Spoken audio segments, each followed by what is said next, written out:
Todos a buscarem a verdade da palavra de Deus. Abram a palavra de Deus, irmãos, em Lucas, o Evangelho, capítulo 6, nós leremos os versos 39 a 42. Os irmãos sabem que nós estamos em nossa igreja gozando da alegria de estudar todas as parábolas do Senhor Jesus. Hoje, mais que uma parábola, elas estão unidas porque tratam do mesmo tema. E eu quero convidar você a pensar pela palavra de Deus nesse tema, guiados pela verdade. Vamos ficar em pé só mais um instante para a leitura do texto bíblico, logo depois os irmãos sentar-se-ão.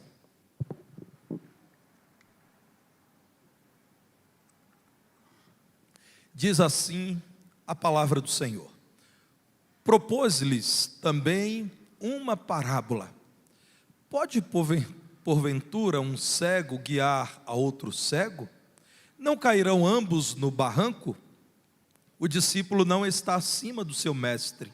Todo aquele, porém, que for bem instruído, será como o seu mestre.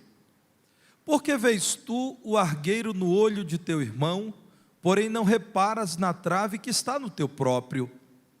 Como poderás dizer a teu irmão: deixa, irmão, que eu tire o argueiro do teu olho, não vendo tu mesmo a trave que está no teu?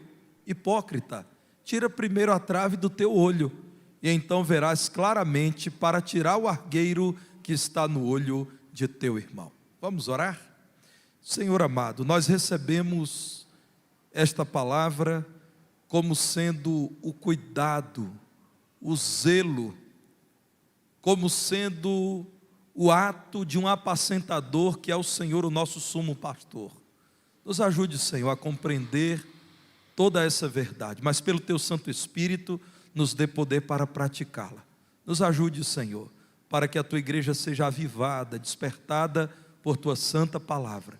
Nós cremos que ela é a verdade, por isso nos expomos à Tua verdade com alegria, em nome de Jesus. Amém. Pode sentar, queridos irmãos. Mantenham os olhos diante desse texto da palavra de Deus, porque eu gostaria de ter aquela certeza que você vai me ouvir comparando aquilo que eu direi com aquilo que está escrito. É importante que você, meu irmão, confira o que está escrito na palavra do Senhor. É muito importante que você esteja atento ao que o Senhor diz. O pregador deve esconder-se atrás do texto bíblico e levar vocês a olharem para o texto da palavra de Deus. E esse texto maravilhoso, meus irmãos, surge quando Jesus quer ilustrar uma parte do seu ensino acerca do amor. Quando nós olhamos para um texto da palavra de Deus, sempre devemos levar em conta o contexto da perícope. A perícope é uma pequena parte do texto bíblico. Assim como nós entendemos muito das atitudes de uma criança quando conhecemos a família, o contexto em que ela vive, nós entendemos muito do texto bíblico quando olhamos para o contexto. E qual é o contexto mais próximo aqui? Os versos 27 a 38. Você pode olhar aí em Lucas, no capítulo 6, Jesus está falando de amor, primeiramente de amar a Deus e por consequência amar de verdade o seu próximo. Jesus então passa a dizer aquilo que não era popular naqueles dias. Hoje nós até não nos espantamos quando lemos esse texto, porque as palavras de Jesus já têm sido popularizadas por seus discípulos. De algum modo, irmãos, os brasileiros já ouviram falar de algumas verdades preciosas aqui presentes, mas nos dias de Jesus não. Jesus diz verdades que são incômodas, porque naqueles dias era muito comum aceitar as seguintes ideias: ame o seu próximo e odeie o seu inimigo. Era muito comum Jesus falar isso a judeus que entendiam: nós, judeus, e somente nós, somos o povo de Deus. Devemos abominar todos aqueles que não são judeus. A palavra de Deus então mostra que Jesus, no verso 27, declara: amem também os seus inimigos e façam bem até quem vocês odeiam. A quem vocês odeiam, irmãos, o que Jesus disse só pode ser praticado na dependência do Espírito Santo. Sem o Espírito Santo, o ser humano parte para o vale tudo, parte para considerar os seus inimigos como alvos a serem abatidos. A palavra de Deus chega a dizer que devemos fazer bem até a quem nós odiamos, abençoar quem nos maldiz, orar por quem nos calunia. No verso 29, Jesus diz aquilo, irmãos, que de fato só pelo Espírito Santo podemos praticar. Se alguém te bate numa face, oferece a outra. Se alguém te levar a capa, pensando que está te agredindo, dê a túnica também. Dê a quem pede. Se alguém levar o que é teu, não parta para a agressão. Coloque nas mãos de Deus. Façam com os homens aquilo que vocês querem que os homens façam a vocês. Vocês se amam, então façam com os homens aquilo que vocês querem que façam a vocês, e vocês sabem o que vocês desejam. Então, a partir do verso 32, Jesus começa a dizer: que recompensa vocês têm por amar aqueles que amam vocês? Até quem não ama a Deus é capaz de fazer isso. É quase que instintivo do ser humano juntar-se com o seu grupo familiar, com o seu grupo profissional, com o seu grupo social, e é muito fácil tolerar as falhas de quem é do seu grupo. Se vocês fazem um bem somente a quem faz bem a vocês, que recompensa terão? Porque até pecadores, até quem não se importa com a vontade de Deus, faz isso. Se vocês só emprestam a quem vocês sabem que pode dar alguma coisa a vocês, vocês de novo não demonstram amor e não têm uma vida que seja diferente do homem pecador. Então, meus irmãos, no verso 35, Jesus repete: amem vossos inimigos, façam bem, emprestem sem esperar pagamento, e Deus os recompensará, porque Deus é bondoso até para com quem é ingrato e mau. Quem é ingrato a Deus e quem é mau, nesse momento respira o ar que Deus preparou para encher os seus pulmões. Quem é ingrato e mau, ao acordar amanhã, receberá a vitamina que o sol dá para o seu corpo e para fortalecer os seus ossos, mesmo sendo ele ateu, mesmo desprezando o Evangelho, mesmo zombando de Cristo, o Senhor agirá com bondade. A isso chamamos de graça comum. É uma graça sem igual, é uma bondade que nos espanta. Como pode Deus, depois de tudo que a humanidade tem feito, ainda assim conceder recursos tão extraordinários que sustentam a vida? A partir do verso 37, Jesus diz: cuidado, ao julgarem alguém, julguem como vocês esperam ser julgados ao pecarem. Deem e vocês receberão. E então, quando já estão todos olhando para Jesus como quem pensa, o que Ele está dizendo não é aquilo que nos é agradável, o que Ele está dizendo não combina com o que temos ouvido dos mestres da nossa religião. Jesus então diz: eu quero facilitar a compreensão para vocês, ouçam uma parábola. E aqui, meus irmãos, Jesus mais uma vez confronta em especial um grupo religioso que é o farisaísmo. Os fariseus, que normalmente se orgulhavam do conhecimento da lei, da escritura, é o grupo que ouve em especial o incômodo discurso de Jesus. É importante dizer, irmãos, que nem todo fariseu era hipócrita.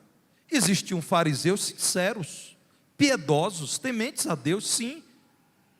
A questão, irmãos, é que em meio a esse grupo se destacava aquela grande parcela de pessoas que se considerava justa, que se considerava superior a todos os outros, que às vezes se considerava capaz de domesticar a Deus e fazer com que Deus o aplaudisse. É para esse grupo que, em especial, Jesus fala, mostrando que eles também estavam se desviando do caminho do Senhor. Muitos textos da palavra de Deus nos mostram a preocupação de Jesus, porque a confrontação de Jesus não vem para destruir, vem para recuperar. A confrontação de Jesus não vem para abater, vem para regenerar. As palavras firmes de Jesus não vêm para repelir, mas para trazer de volta ao caminho do Evangelho aqueles que o ouvem. Vejam, por exemplo, Mateus 15, no verso 14, quando falando a esse mesmo grupo, Jesus diz aquilo que nós lemos em Lucas: deixai-os, são cegos guias de cegos. Ora, se um cego guiar outro cego, cairão ambos no barranco. Para quem Jesus está dizendo isso? Mateus capítulo 15, verso 7. Hipócritas, bem profetizou Isaías a vosso respeito, dizendo: este povo honra-me com os lábios, mas o seu coração está longe de mim, e em vão me adoram, ensinando doutrinas que são preceitos de homens. Jesus está falando de uma cobrança dos fariseus, para que as pessoas à sua volta conhecessem e obedecessem à lei de Deus, mas eles mesmos inventavam certas falsas interpretações da lei, para que eles não tivessem que cumprir de fato toda a lei. Jesus diz que eles eram mestres em cobrar que todo cerimonial de limpeza das mãos antes de se comer o alimento fosse rigorosamente observado, mas eles que cobravam isso desonravam pai e mãe, que segundo a palavra de Deus é o primeiro mandamento com promessa. Então é a esse grupo que Jesus fala, e agora de novo Lucas relata. A tentativa aqui é dizer a esse grupo: se revisem, vocês conhecem a verdade, mas vocês têm sido guiados pelo coração de vocês. Vocês agora precisam se deixar guiar pela verdade que vocês conhecem. Irmãos, aqueles que agem com hipocrisia, aqueles religiosos orgulhosos, podem até enganar os homens. Na coreografia da fé, enganam a muitos, mas a Deus nunca enganarão. Eu quero convidar você a fazer aquilo que eu tenho feito desde o início do estudo deste sermão dias atrás.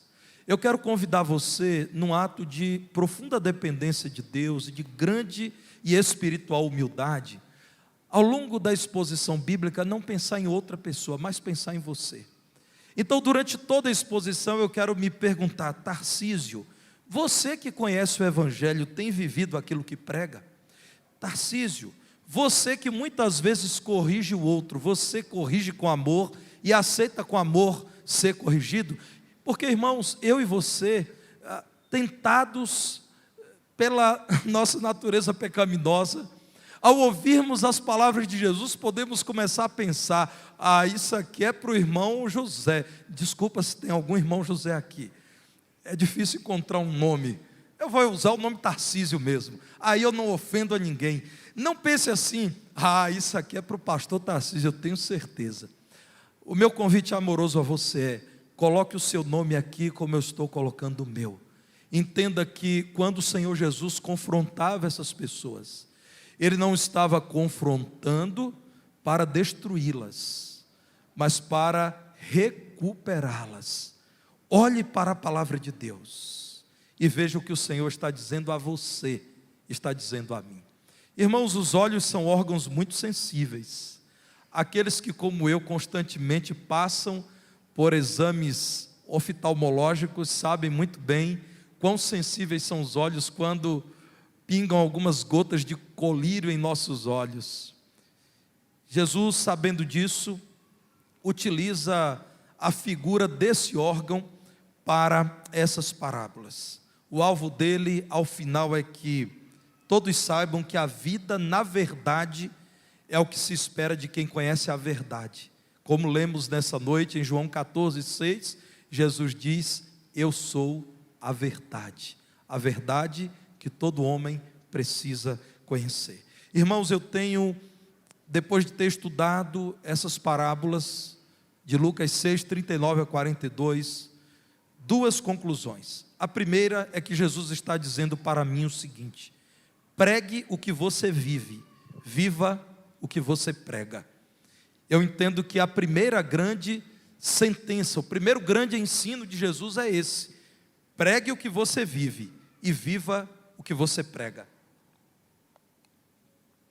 O que a parábola está dizendo é que cada pessoa precisa, por temor a Deus, buscar ver a glória de Deus. No verso 39, Jesus diz: vocês fariseus acreditam que estão orientando aqueles que são cegos, porque ainda não viram a glória do Deus que se revela nas Escrituras, mas vocês também não viram. Se vocês tivessem visto ao Senhor em toda a sua glória, vocês seriam mais amorosos, mais verdadeiros, mais espirituais, mais contritos, mais desapegados ao poder desse mundo que vocês tanto apreciam. Pode, porventura, guiar cegos quem já é cego? Irmãos, pessoas que são cegas desenvolvem muito bem outros órgãos dos sentidos, por exemplo, a audição, o olfato. Mas nós sabemos, irmãos, que dificilmente um cego poderia levar um outro cego até o centro de Belo Horizonte, saindo do centro de Divinópolis. É disso que a palavra de Deus está dizendo. Não cairão ambos no barranco, se você ainda não viu a Deus em toda a sua glória, e não foi cheio da glória de Deus, isto é, da presença, do preenchimento do Espírito dele em sua vida, da vontade dele dominando o seu coração, do Espírito dele assenhoreando-se de você, você não poderá mostrar a glória do Senhor a outros. Lá no verso 40, está dito que o discípulo não está acima do mestre. O que está sendo dito é: se vocês, fariseus, estão fazendo discípulos com um evangelho tão precário como esse de vocês, hipócrita, que fala de Deus, mas maltrata os homens, que fala do plano amoroso de Deus, mas é incapaz de demonstrar amor ao inimigo e ao perseguidor, vocês estão produzindo discípulos mais precários do que vocês, porque nunca o discípulo estará acima do seu mestre. Todo aquele, porém, que for bem instruído, poderá pelo menos parecer-se com o seu mestre. E o Senhor Jesus Cristo, Deus feito em carne, assumiu a forma de homem e nos chamou a imitá-lo, para sermos como Ele é. Então, irmãos, a ideia do Senhor Jesus Cristo é alertar quanto à hipocrisia religiosa que aparece muitas vezes na palavra de Deus. São muitos os textos, irmãos. Eu quero utilizar um que de fato é contundente. Deus, por meio do apóstolo Paulo, nos fala sobre o perigo da hipocrisia religiosa: pregar aquilo que não é vivido, viver de modo divergente ao que se prega, em Romanos 2, 17 a 24. Esse texto eu escolho como um dos textos bíblicos mais incômodos para aqueles que ainda estão pregando o que não vivem e vivendo diferentemente daquilo que pregam.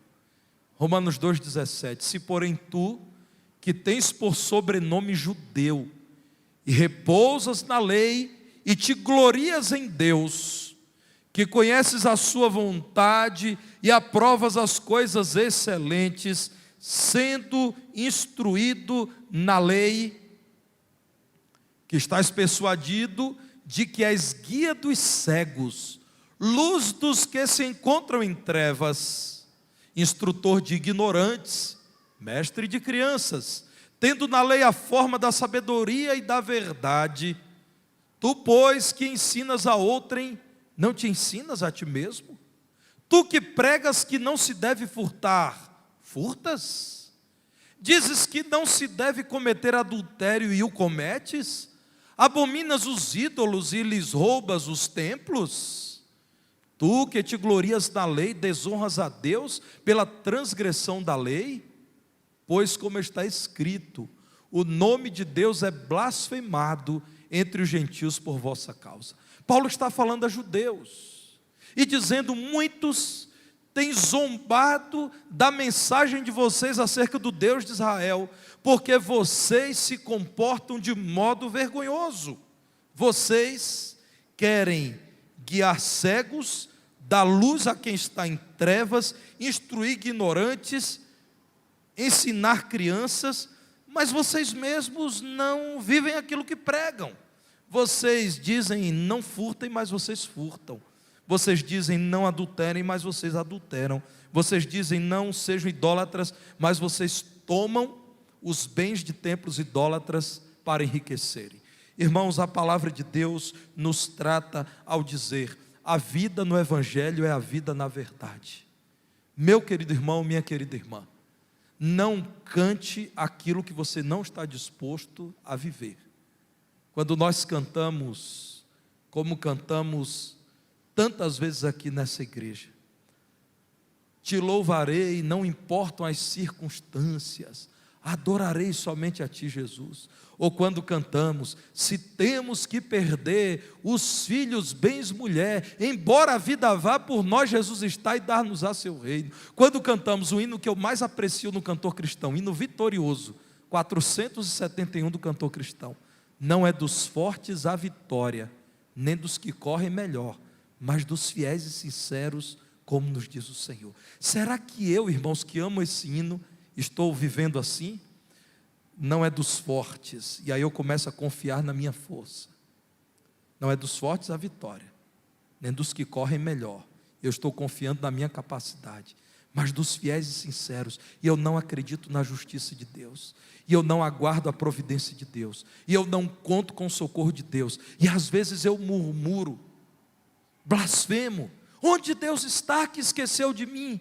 Irmãos, aquilo que nós pregamos precisa ser verdade, inclusive porque esse mundo pode dizer: é tudo jogo de cena, é teatro religioso. Você prega que Deus é amor? Ame. Você prega que Deus é justo? Haja com justiça. Você prega que o Evangelho é a verdade? Seja verdadeiro.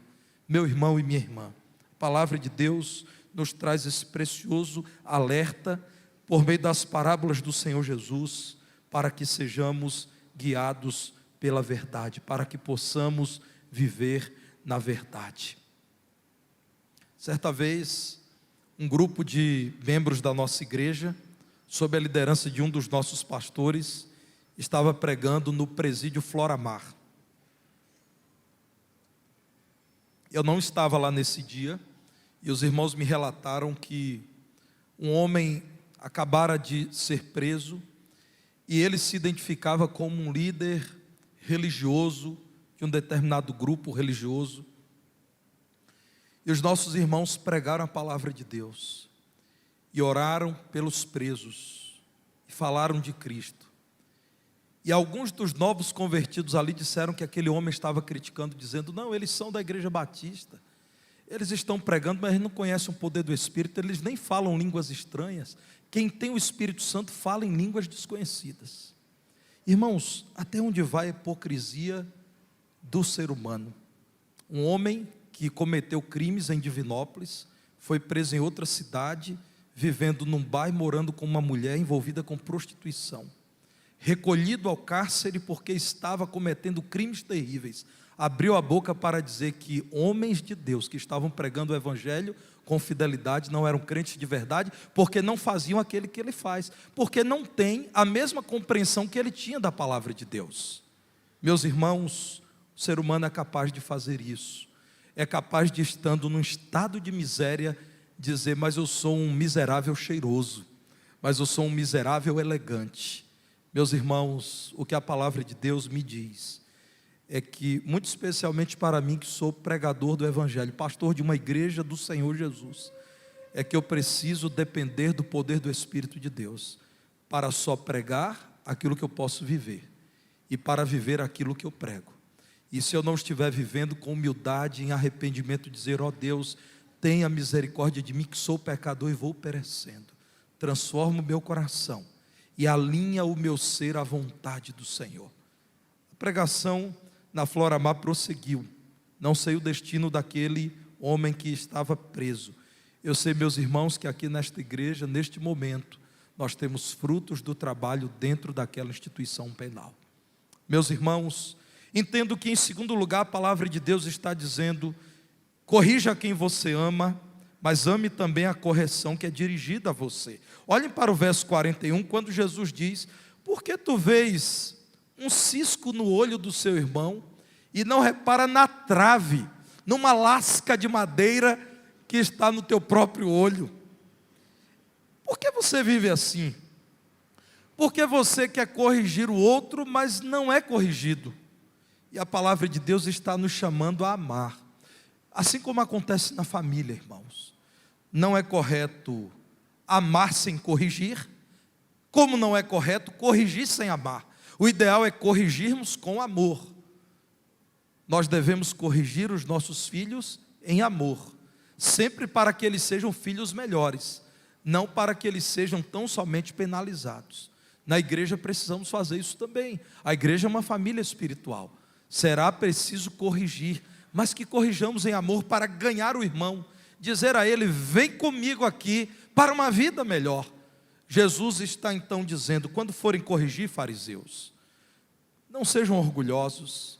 Pode ser que vocês estejam corrigindo o pecado público de alguém que tem consequências menores do que o seu pecado escondido, aquele que está no seu coração. E você diz a alguém: não adultere, mas no seu coração você já sonhou com um adultério e você já adulterou, porque todo ato nasce no planejamento do ato.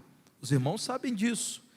Corrija o outro, mas enquanto você corrige, examine-se a si mesmo, porque vês tu o cisco no olho do teu irmão, mas não examina o seu próprio olho, não olha ao espelho para ver aquilo que está no teu olho, e pode te impedir de ver a verdade, e pode te levar a perder a visão espiritual. Então aceite a correção de Deus, como você espera que o outro também aceite tal correção. Como você poderia, verso 42, dizer ao seu irmão: irmão, deixa que eu tire o cisco do teu olho, se você não está vendo a trave, a grande peça que está no seu olho? Não digo eu, meus irmãos, essa palavra forte é dita pelo Senhor Jesus Cristo, porque nesse momento era melhor a ser dita: hipócrita, você que se pinta daquilo que você não é, tira primeiro a trave do teu olho, e então verás claramente para tirar o argueiro que está no olho do teu irmão. Glorifique a Deus enquanto você também corrige o outro.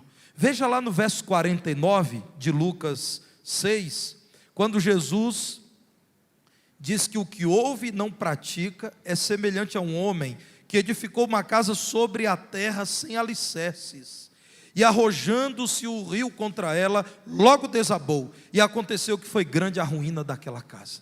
Irmãos, aquela pessoa que vive uma vida dupla, em público parece ser um homem consagrado, uma mulher íntegra, mas no apagar das luzes, em seu coração, em sua mente, em seu viver, vive na prática de tudo aquilo que Deus reprova.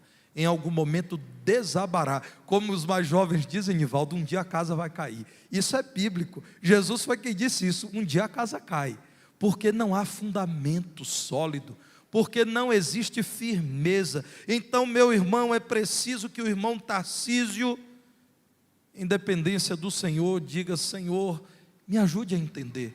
Existe em minha vida orgulho a olhar para o outro e dizer quão pecador aquele miserável é, e não perceber as minhas misérias e os meus pecados?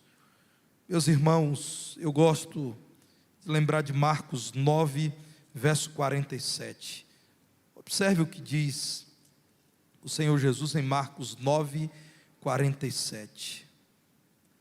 Se um dos teus olhos te faz tropeçar, arranca-o.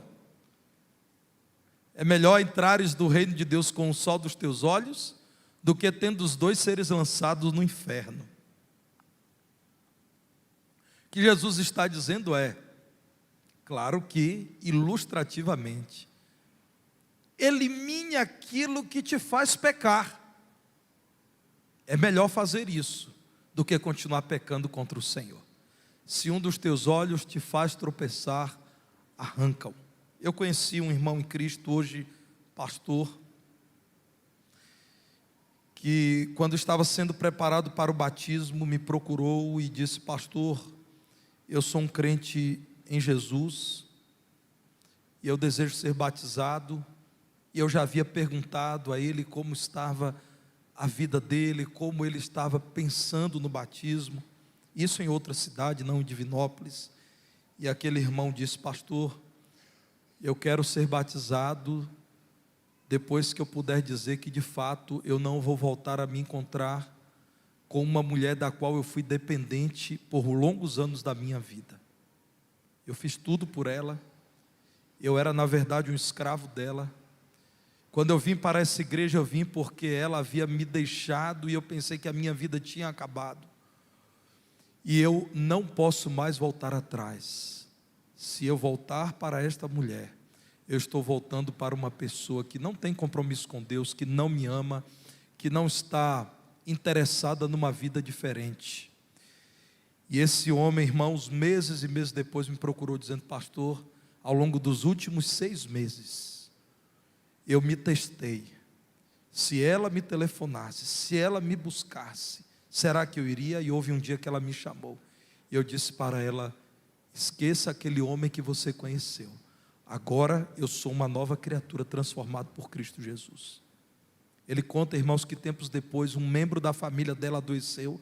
Ele foi à cidade, apoiou no tratamento e continuou dizendo a ela: nós não temos mais relação alguma.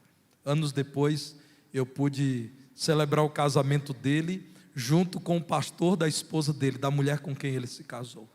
Irmãos, há certas atitudes na vida que precisam ser cirúrgicas. Meu irmão, se você sabe que ficar navegando no smartphone altas horas da noite pode te conduzir a um conteúdo inadequado, que te fará pecar contra o Senhor, então não acesse o smartphone tarde da noite. Meu irmão, se você sabe que você será tentado a sonegar o imposto quando for a época de acertar, se você deixar acumular, não deixe acumular. Pague todo mês para que você não seja um sonegador. Minha irmã, se você se sente tentada pela fofoca, e existe na sua rua uma praça em que os fofoqueiros se encontram, não passe por aquela praça, dê a volta por trás, não vá para ali. Há certas atitudes que precisam ser cirúrgicas. Eu lembro-me que na primeira casa em que eu e minha esposa moramos, era uma rua de muitas pessoas já idosas. Algumas delas passavam um dia sentadas na porta. Irmãos, a melhor padaria do universo estava na esquina. Mas para eu chegar até aquela padaria que tinha o melhor pão ciabatta do mundo, na minha opinião, né? Vocês podem discordar, eu tinha que passar por pelo menos 3 pessoas que me abordavam e queriam cada um, em média, 40 a 50 minutos da minha atenção para falar bobeira, irmãos. Poxa vida, irmãos, às vezes eu saía no portão, olhava a padaria ali, sabe aquela vontade de pôr um capacete e ir correndo da padaria para ninguém me ver? Quando eu olhava, estavam lá os 3, 2 homens e uma mulher, que a Samila lembra muito bem. Eu dizia: puxa vida. Olhava para o relógio, olhava para eles, dava a volta por trás do quarteirão. Quantas vezes, Helder, eu fiz isso? Eu olhava para a padaria estava lá na esquina, eu virava, ia até a outra esquina, circulava o quarteirão. Irmãos, há certas atitudes na vida que precisam ser radicais. Se existe uma pessoa com quem você tem andado e ela te chama o tempo todo a brigar com Deus, a fazer o que não deve ser feito, a viver uma vida incorreta, chegou a hora, meu irmão, de interromper isso. Se existe um pecado que você está criando com um animalzinho de estimação, está na hora de pôr para fora de sua casa no nome de Jesus. Não seja um hipócrita, não seja aquele que condena nos outros aquilo que você faz em oculto. A palavra do Senhor diz que somos sal da terra, damos sabor e preservamos essa terra. Somos luz do mundo, iluminamos as trevas. Precisamos viver assim, sem qualquer orgulho. Não pense você que Satanás, ao te tentar, consulta a sua biografia. Quantos anos de vida cristã ele tem? Não, ele já tem 200 anos de vida cristã, então eu não vou tentar. Não é assim. Satanás tentou o Senhor Jesus, que jamais pecaria, mas ele tentou. E não foi somente uma vez. Logo no início do ministério de Jesus, Satanás tentou 3 vezes. Se Jesus, irmão de Djalma, que era Jesus, foi tentado com tal insistência, imagine eu que sou eu. Então, irmãos, precisamos mesmo olhar para a palavra de Deus sem qualquer orgulho. Quando nós olhamos para a glória do Deus Santo, nós reconhecemos quão pecadores nós somos. Quando nós olhamos para a glória daquele que não erra, reconhecemos quão errantes somos nós. É um contraste, irmãos. Olhem para Mateus, no capítulo 7, quando a palavra de Deus não nos condena a julgar. Não é isso. Você pode sim julgar pela palavra de Deus, esse mundo inclusive. O que a palavra de Deus diz é: cuidado, só julgue alguém com determinado critério, se você estiver disposto a aceitar tal critério de juízo, porque você estará ensinando às pessoas como você quer ser tratado quando você vier a errar. A forma como você trata aquele que erra é um ensino claro de como ele ou ela devem te tratar quando você vier a errar. Mateus 7, 1-3, não julgueis para que não sejais julgados. Pois com o critério com que julgardes, sereis julgados. E com a medida com que tiverdes medido, vos medirão também. Porque vês tu o argueiro no olho de teu irmão, porém não reparas na trave que está no teu próprio? Notam, irmãos, como Jesus o tempo todo dizia às pessoas que o ouviam: vivam na verdade, só preguem aquilo que vocês estão dispostos a viver, vivam aquilo que vocês preguem, corrijam sim, julguem, mas aceitem o julgamento, aceitem a correção. Então é melhor que vocês corrijam em amor, a fim de serem também corrigidos em amor, quando vier a chegar o dia de vocês. A mais impressionante história da palavra de Deus, que ilustra a necessidade de termos cuidado com o julgamento do outro, é o encontro do profeta Natã com Davi. Na minha opinião, esse é o mais impactante exemplo. A palavra de Deus nos mostra Natã indo a Davi e dizendo-lhe: Davi, um homem, pegou para si um único animal de um outro homem e o matou. O que você pensa disso? Davi diz: morra esse homem injusto. Aquele homem, Davi, tinha um rebanho inteiro, mas tomou para si uma única peça do seu semelhante. E Davi, já enfurecido, querendo saber quem era o homem, Natã diz: esse homem és tu. Você poderia ter as mulheres que você quisessem livres em Israel, mas você tomou para si Batseba, a esposa de Urias, e matou Urias. Irmãos, naquele momento, Davi caiu do seu orgulho para a tomada de consciência da sua pecaminosidade e da sua miséria. Isso é um alerta para nós. Sejamos guiados pela verdade, irmãos, com evidências de uma vida transformada pelo Evangelho de Cristo, enquanto nós estamos apresentando o Evangelho ao mundo. As parábolas propostas por Jesus aos fariseus querem nos trazer à lume essas duas grandes verdades, esses dois grandes incentivos para os discípulos de Jesus. E vocês têm o poder do Espírito de Deus. Não é possível ser crente se você não recebeu o selo do Senhor, que é o Espírito Santo. Não é possível viver no Evangelho se você não recebeu o poder do Espírito no ato da conversão. É pelo poder do Espírito de Deus que você pode pregar apenas aquilo que você vive e viver aquilo que você prega. É no poder do Espírito Santo que você pode corrigir a quem você ama e amar quando essa pessoa vier a corrigir a você. Que Deus nos ajude, irmãos, a sairmos daqui dizendo: Deus é grandioso, a palavra dele é a verdade. Ajuda-me, Senhor, a viver assim. Me ajude, Senhor, a compreender melhor a tua palavra. Muito obrigado pelo teu ensino. E que assim sejamos eu e você, sempre guiados por aquele que de si mesmo diz: eu sou o caminho e a verdade e a vida. Vamos em pé, irmãos, cantar o hino Para Onde For Irei. Se tiver Jesus ao lado e por ele auxiliado, se por ele for mandado, onde quer que for irei. Seguirei quem? O meu bom mestre, não o meu coração, não a cultura, não os movimentos religiosos. Seguirei o meu bom mestre, onde quer que for irei.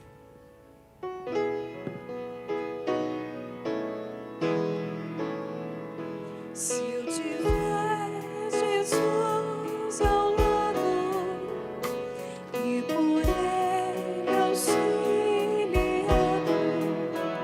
se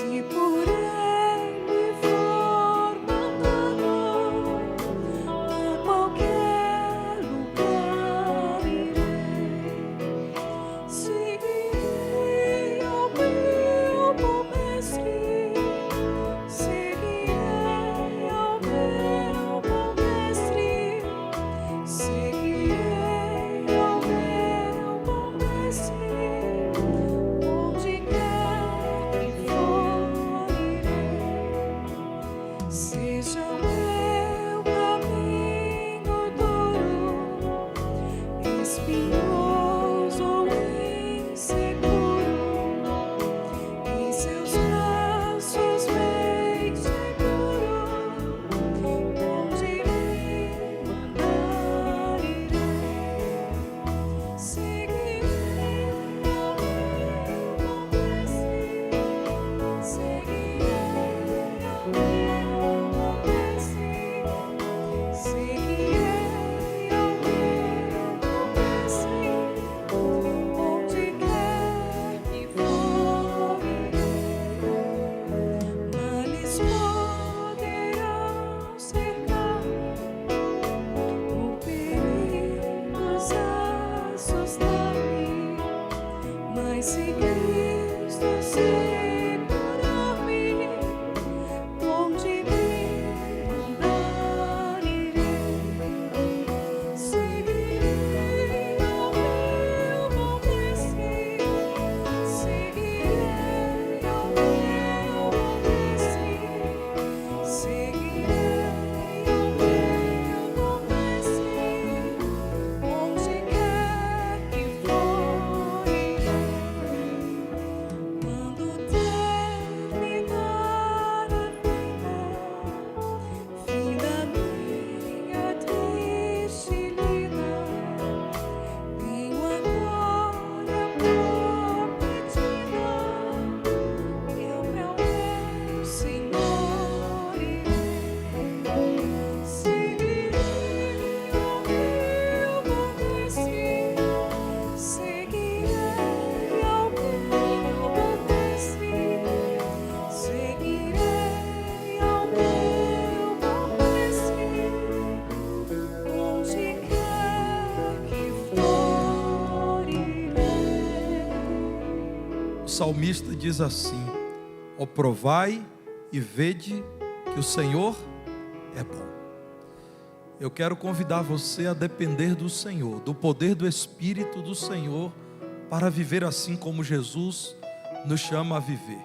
Se você puder ajoelhar-se nesse momento, nós vamos interceder ao Senhor por isso. Se você não puder ficar de joelhos, pode ficar sentado mesmo. Nós vamos usar esse tempo para clamar ao Senhor, a fim de que tenhamos poder para viver assim.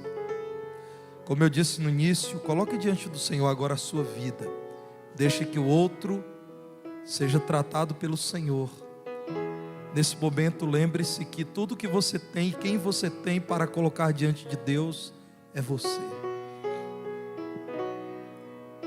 Nós te agradecemos, Senhor, por tua bondade ao nos dar a tua santa palavra, por tua misericórdia ao nos dar o teu Santo Espírito, por tua justiça ao nos dar a tua igreja, que nos chama a amar ao Senhor e viver na dependência do teu Espírito. Nós entendemos, Senhor, o teu recado, e todos nós queremos te pedir que nos ajude a viver na verdade. Nos dê poder, Senhor, para viver aquilo que pregamos, para pregar apenas aquilo que na dependência do Senhor estamos dispostos a viver. Senhor, nos ajude a corrigir o outro em amor, com amor corrigi-lo, mas também aceitar a correção, que é demonstração de amor do Senhor e da igreja. Ó Deus, dá-nos poder para vencer a vaidade, a hipocrisia, o orgulho. Quebra corações, Senhor, para que se deleitem na tua vontade e tenham prazer na aprovação que vem do Senhor. Nós te pedimos, ó Pai, ao sairmos daqui, dê-nos muitas oportunidades para vivenciarmos aquilo que encontramos em tua palavra nesta noite. Nos ajude a viver na verdade, falar a verdade, viver como verdadeiros discípulos do Senhor. Nos ajude a chamar outros à verdade ao longo desta semana que hoje se inicia. Nós te agradecemos por tua igreja reunida, ouvindo a tua palavra. Conduza o teu povo, Senhor. Nós te pedimos em nome de Jesus, mas também pedimos-te que o amor do Pai, a graça salvadora de Jesus, o Filho, as consolações e a comunhão do Santo Espírito estejam com o povo de Deus aqui reunido e com todos que aguardam a vinda do Senhor, agora e por todos os séculos. Amém. Amém. Se você nos visita pela primeira vez, ao sair à esquerda há uma mesa identificada com as palavras Espaço Conexão. Passe lá, nós queremos falar rapidamente com você para te entregar uma lembrança da nossa igreja. Fique à vontade para participar da nossa cantina agora, está à sua disposição lá na área da cantina, ou para inscrever-se para o encontro de casais. Mas sinta-se convidado para o culto de oração na terça-feira, às 19h30, e para o culto de estudo da Epístola aos Hebreus. Estamos estudando Hebreus toda quinta às 19h30. Deus conceda a todos uma semana de paz na presença dEle. Nós vamos aguardar em oração pós-lúdio. Quando o piano cessar, então nós vamos nos despedir.